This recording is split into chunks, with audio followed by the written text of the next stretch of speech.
Hey friends, if you wish to fix invalid MS-DOS function while copying or deleting files on your Windows computer, then please watch this video. I will guide you through the resolutions. So search for registry editor in the Windows search bar and open the registry editor window.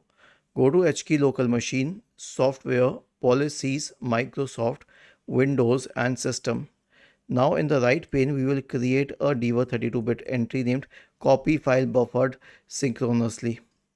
So right click new Diva 32-bit entry and name it. Double click on it, change the value data to 1, hit enter and restart your computer.